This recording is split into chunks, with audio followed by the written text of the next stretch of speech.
L'histoire est un outil exceptionnel pour nous expliquer ce que c'est aujourd'hui. Euh, on va voir aujourd'hui que si on occupe certaines régions, si des régions sont développées, on trouve des explications dans l'histoire et surtout dans la géographie.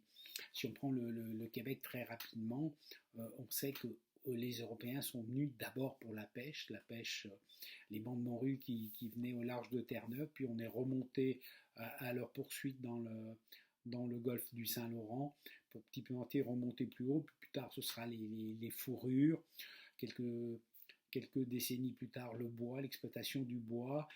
Aujourd'hui l'électricité est un élément essentiel au Québec avec les ressources minières, donc on a les ressources naturelles qui font ce qu'est le Québec aujourd'hui. Pour la Suisse, et le Valais aussi, c'est autre chose. Il n'y a pas vraiment de ressources naturelles, ce qui explique ce qu'elle est aujourd'hui et ce qu'a été la Suisse et le Valais durant l'histoire. C'est avant tout un lieu de passage, un carrefour, un endroit où on devait transiter pour faire des échanges.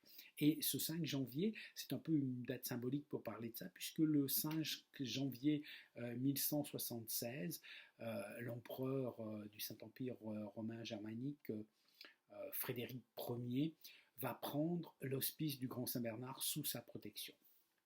Euh, on avait un hospice monastère depuis déjà quelques dizaines d'années qui permettait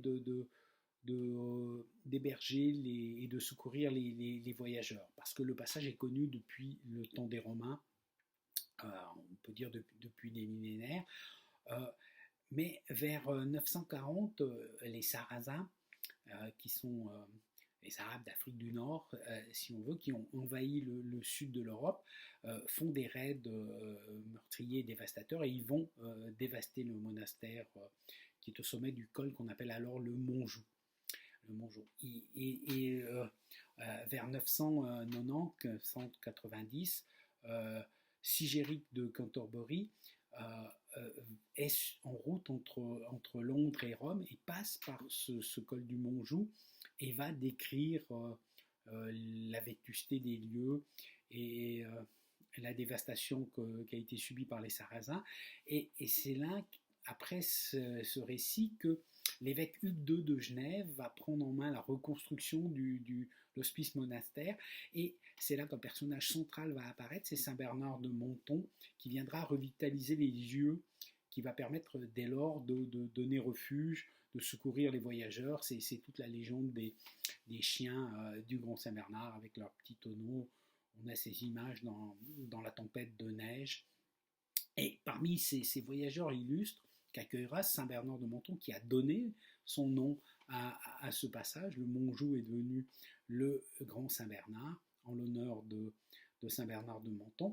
Et un de ces voyageurs illustres, c'est Frédéric Ier Barberousse, qui en 1174 traversera le col.